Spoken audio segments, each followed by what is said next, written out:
What if you could automate the same daily metrics routine that helped turn Native Deodorant, a small brand working out of their home kitchen, to a $100 million brand? Moiz Ali didn't start with deep pockets. He wasn't backed by investors, but he did have one unfair advantage.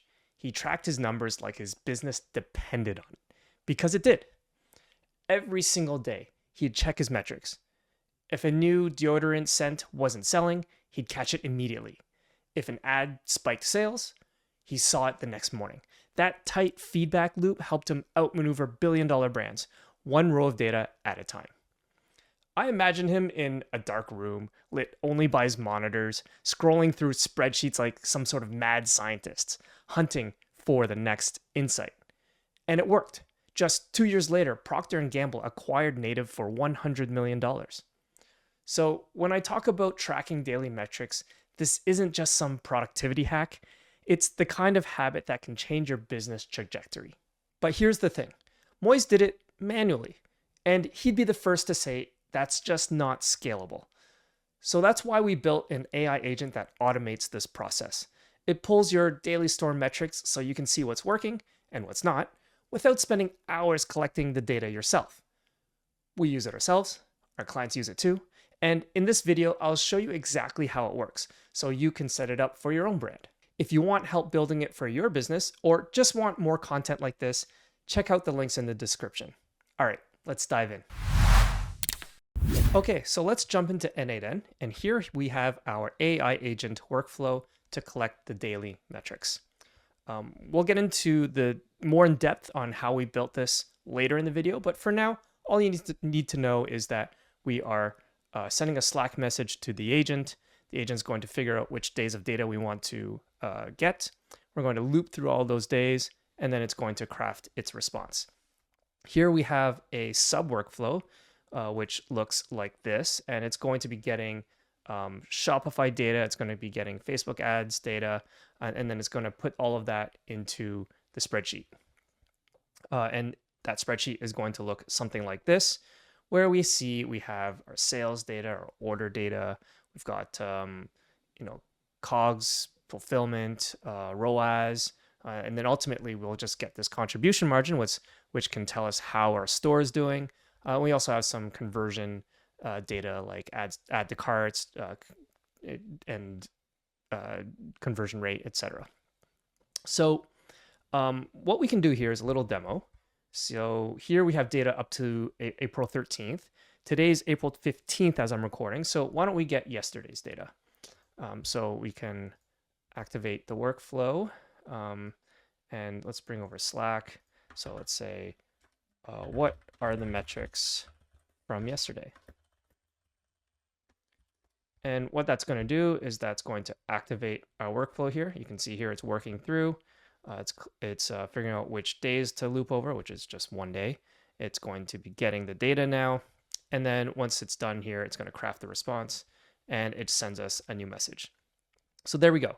This is the very summarized data from April 14th, and it sends you a link that you can open up, which takes us to our actual spreadsheet. And we have our new data here on April 14th with all of our daily metrics.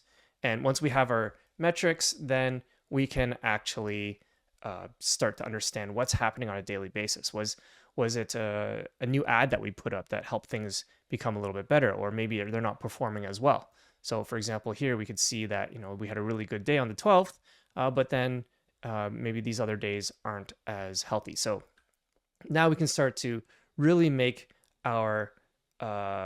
really start to understand how the inputs that we're putting into our business are affecting our overall contribution margin.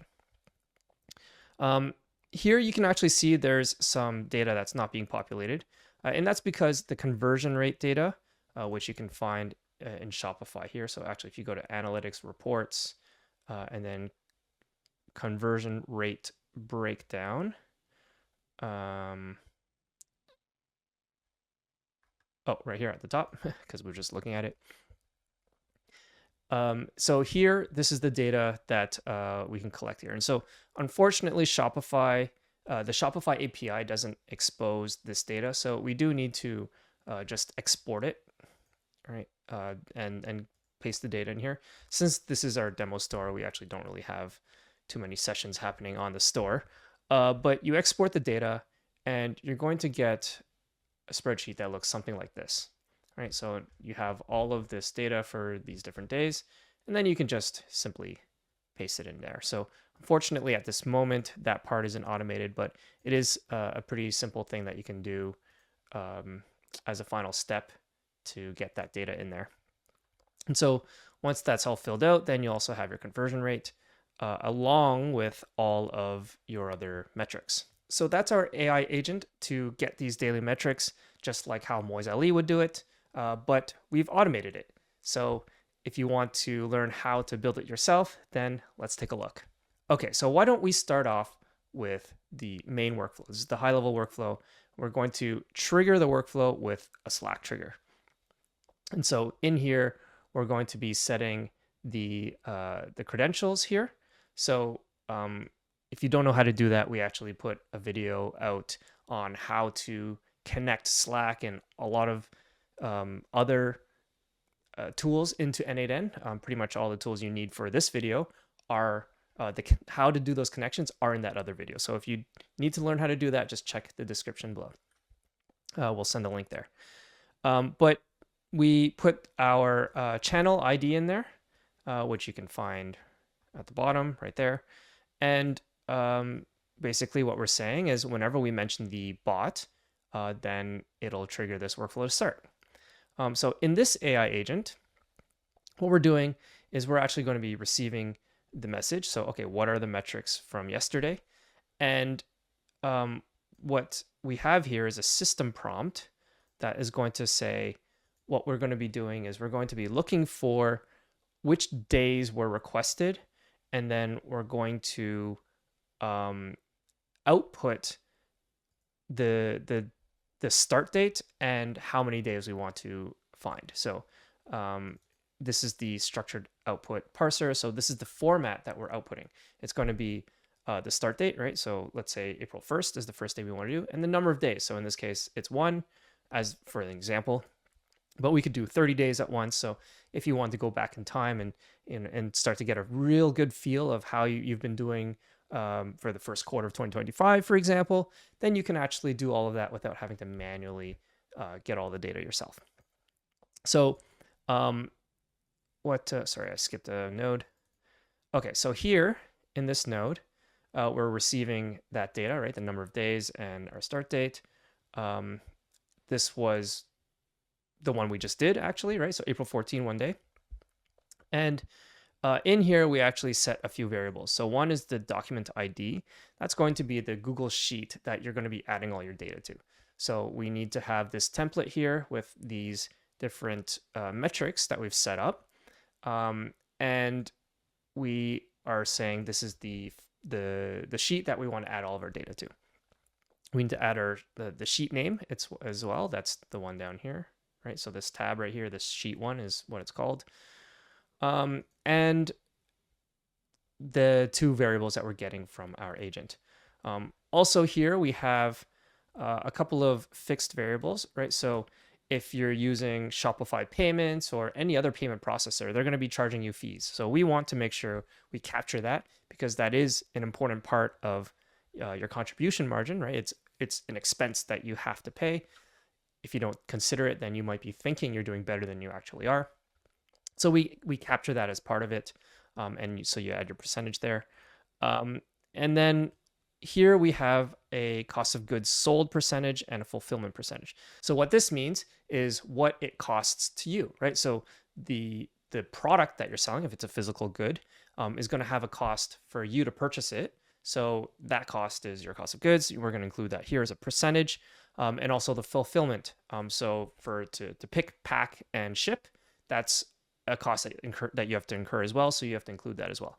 Now, these are set as percentages in here, but in reality, it's not a percentage. It's actually, it's going to be a very complicated formula based on your business's setup, right? And so for the sake of simplicity here, we've done it as a percentage, but if when you want to implement this, you can either do the simplified version where you kind of do an average and calculate a percentage. But ultimately, the best way to do this is to truly have the COGS calculated the same way as your business runs, right? So then your contribution margin in your daily metrics spreadsheet is accurate to your actual business reality. If that's something that you want, then check the link below. We help clients build that out as well. Okay, so once you've set these variables for your business, then we can move on to the next one. So here we have a piece of code, right? So what we're doing is we're gathering the information in here, and we're saying, what we're doing is we're breaking out the data so that the number of days that need to be calculated are separated into separate items so that we can loop over them. So in this case, it only shows 1 day because we only asked for one. But if we go to a different execution, let's go back maybe over here and see if we have more days in a different example. Yeah, so here you can see here we have 30 days that we asked for, and here are the days right here, right? So starting on the 15th, 16th, 17th, 18th, all these different days that are being looped through, right? So you can see here we've looped through 30 times this sub workflow, and then we get 30 items that get aggregated together. So what that all means is that for each day, we run this workflow once, right? And then enter it into the spreadsheet once so that we have this daily metrics instead of some aggregated value over 3 days, 7 days, 30 days, right? So we want to get it day by day. So once we have that, we have this data here. If it was more than 1 day, it would show, say, 30 items. And what we're doing is we're just condensing it all into a single item so that we can pass all of that into another AI agent, which is going to craft the response and send it to Slack. And so we have a system prompt here just saying, hey, we're getting all this data. Just give the really high level summary and then give a link to the data spreadsheet itself, and then paste that into Slack. And so ultimately Slack gets a message like this, right? And we have our Slack message, which gets the output from the AI agent, and then we got our message. So that's how the main workflow works, right? But actually the meat of it really comes down to right here. So like I mentioned, we have our code which splits it up into 30 days, and then we have this loop that's going to say, well, we're going to have a batch size of 1 and then loop through every single day. And then we're going to run this sub workflow, right? And we're going to pass all this information into our sub workflow. So this is going to be the document ID, the sheet name, the process fees, COGS percentage, all of the data that we set up in the set values area right here. We're going to pass that into our sub workflow right here, which is then going to return this data at the very end. Okay, so this is our sub workflow. And you can see here it's triggered by another workflow, which is the one we had in our main, right? And so the data that we're passing right here gets accepted in this node right here, right? So that's our document ID, our sheet name, our process fees, etc. That then gets passed into this edit fields node where we gather this data and also set the current time. We're going to use this node as sort of a reference point because many of our other nodes are going to refer back to these variables. So we're just using this as a central place to refer back to. Okay, and so now we have these 4 different branches. And as you build out this for yourself, maybe you're going to find you need to add additional branches because you have, say, Google ads or TikTok ads, etc. Then you're going to need additional branches to add it in. But this is the example that we have where we're using Shopify and Facebook ads. So just very quickly, high level, what these different branches are, and then we'll dive into the details of how each one is set up. So this top branch here is to get the Shopify order data. So say, for example, we want to get the data for April 14th, which is the example that we had previously. Then we're going to grab our April 14 data. We're going to construct our URL, and then we're going to get the Shopify order data. Then we're going to get the customers that placed those orders on that day, figure out whether they're new or existing customers, and then pass it to a sort of a calculation set of nodes. This branch here is very similar to this one up here. The only difference is we're getting the return data, and then we're going to pass it here just so that we can properly calculate how Shopify Analytics handles the sales data, because they include both new orders but also returns which happened on that day. And then we also get Facebook ads data, and we set a bunch of formulas in the Excel sheet to calculate data. So for example, if we go to our sheet, you're going to see here, for example, contribution margin is actually a formula. And we could calculate it in N8N, but we set it up as a formula so you can actually understand where it's coming from. So we pass it as a formula to be input into Google Sheets. And then finally here, we grab all those 4 branches of data together, and then we run a whole bunch of calculations to determine the information that is going to be placed into this spreadsheet. So that's the high level. Let's just jump in here. Okay, so on this top branch here, to get the Shopify order data, what we'd have is first a node to set up the URL request for the Shopify API. So here we have your Shopify store, and then we also are going to be using a limit, right? So I'll talk about that a little bit later in a second, but this is a limit for the number of items per page. And then we have what day the product was, the order was created, and when we want it to end, right? So we have a start and an end, which is going to be based on a single day. Oops, here we go.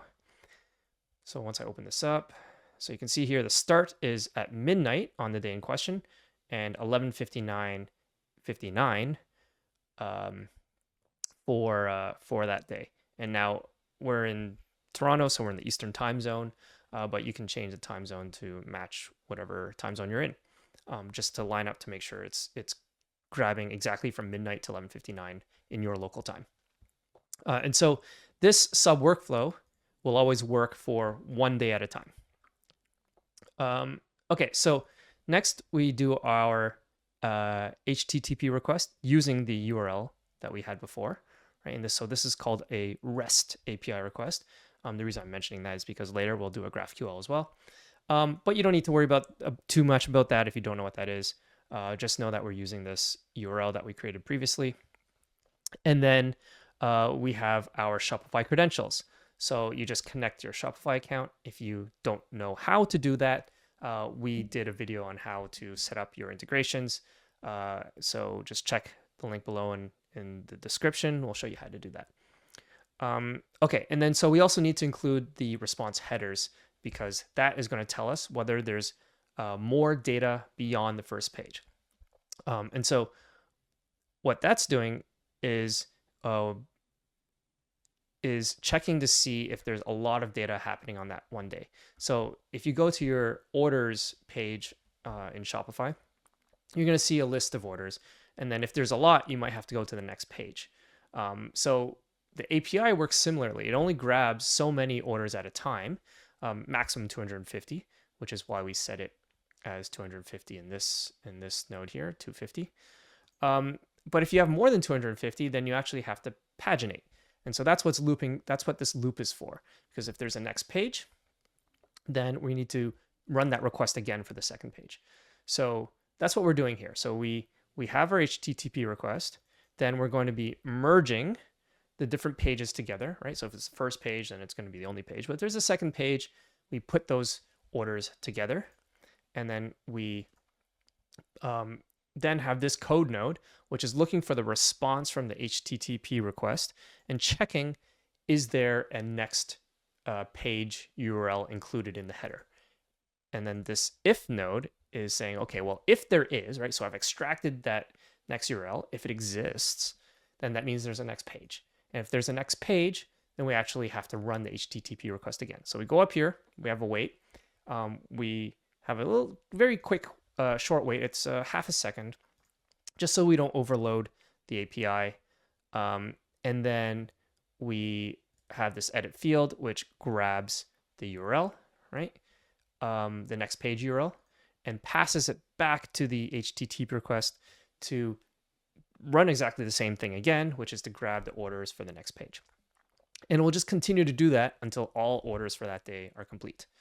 And then once it's done, then we move over to this side where we get this code node.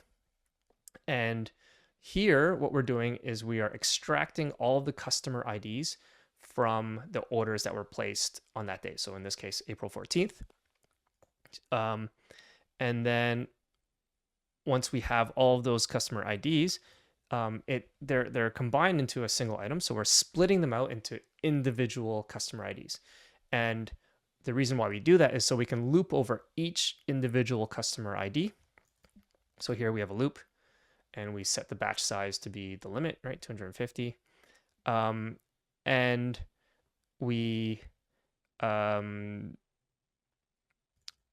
then have this code node to chunk, right? And the chunk is going to be taking the customer IDs that we have and preparing it for our GraphQL request. And so here what we're doing is we're grabbing all of the customer information for the for the customers who place an order on that day. And the reason why we're doing that is because we want to see whether that customer is a new customer or an existing customer. And so that's what this request is doing. It's getting the information to see, is there more than 2 orders for this customer? Sorry, is there more than 1 order for this customer? So we're grabbing the first 2 orders in order of most recent. And if it finds 2, then it will return that. If it finds less than 2, it'll return that as well. But the purpose of getting that data is so we can calculate later on whether or not it's a new customer or not. So that's what this node is doing here. And like I mentioned, it's a GraphQL request. So it's a different type of API request, but you still need to connect your Shopify store to it. But in this case, we're passing a JSON body request to get that data. Okay, we also have a wait note here. It's 0.5 seconds. And we do it again for each page of data, right? And so the advantage of doing it with GraphQL is because you can actually request up to 250 customers all at once. This way, we don't have to run individual requests for each of the 250 plus customers, if you have that many that were ordered on that day. It just saves you from having to run a ton of API requests to your Shopify store. Once you're done looping through all the different pages, then you have this code node here. We're basically just flattening all of the information. So if we have multiple pages of customers, just condensing it into a single item and passing it to this calculation set of nodes here. Okay, so that's the first branch. The second branch is almost identical, right? So in the second branch, the main difference here is that we're actually getting orders that have a refund or partial refund. So you can actually see here the financial status in our URL is refund or partially refunded. And we're looking at whether the order was updated on the day that we're looking at, right? So in our case, April 14th. So starting from midnight on April 14th up until the current time. And the reason for that is because refunds work differently from new orders. New orders, if it happens on April 14th, you know it's been created on that day. But for a refund, you don't know when that order was created, right? Because an order that was placed on April 10 could have been refunded on April 14th. So we can't look at the created at date. We have to look at the updated at date. And so we're looking at any order that was updated on April 14th, starting at midnight, up until the current time. We don't use the end of April 14th because the order could have been updated multiple times, and not every one of those updates could be a refund, right? So we need to just get all updates and then search through those updates to see if one of those was a refund. And if there was a refund, did it happen on the day in question? So that's all going to be happening later, right, when we do our calculations. But we need to grab that data first in order to even be able to make those calculations, which is what we're doing here. So we get all the orders that have an update using the URL that we constructed earlier. And essentially what we do now is basically exactly the same thing as we did up here, right? So we go through all the pages. If there's multiple pages, we get the customer IDs. We grab all the information for each one of those customers so that we know whether it's a new customer or existing customer. And then we flatten all that information and we pass it to our nodes over here to do the calculations. So like I mentioned, almost identical. The difference being the set of orders that we're looking at is different. Okay, next branch we have is our Facebook ads data. So here we're doing a Facebook ads request. With this node, we need to connect our Facebook account, right? So again, if you don't know how to integrate it, we have that same video as we mentioned before on how to do all the integrations. That'll show you how to do that integration in there. So check it out if you need help with that. But we connect our Facebook account, and then we're going to be doing a GET request. You need to put in your Facebook ad account ID, and we're going to be getting some basic information from our Facebook ads API. We're going to set in, what start date and what end date we are looking at, right? And so this is going to be April 14th from midnight to 11:59:59. And then it's going to give us information like ad spend, number of conversions or purchases, purchase conversion value, right? So that's how many sales that we got that were recorded by Facebook. So all the Facebook data that we need to get is going to be handled by that request. And then we pass that data into this code node, which will extract that data, right? So we're going to have our spend, we're going to have our Facebook purchases, and our Facebook purchase conversion value. That's the data we're extracting. And once we've extracted it, we can pass that data to our calculations here. And finally, we have our defining Google Sheets formulas. So here, this is going to be a node which looks at your Google Sheet and checks to see how many rows already exist, right? Because we need to know for our formulas, like we're putting in this formula here, right? So it's H97 divided by C97.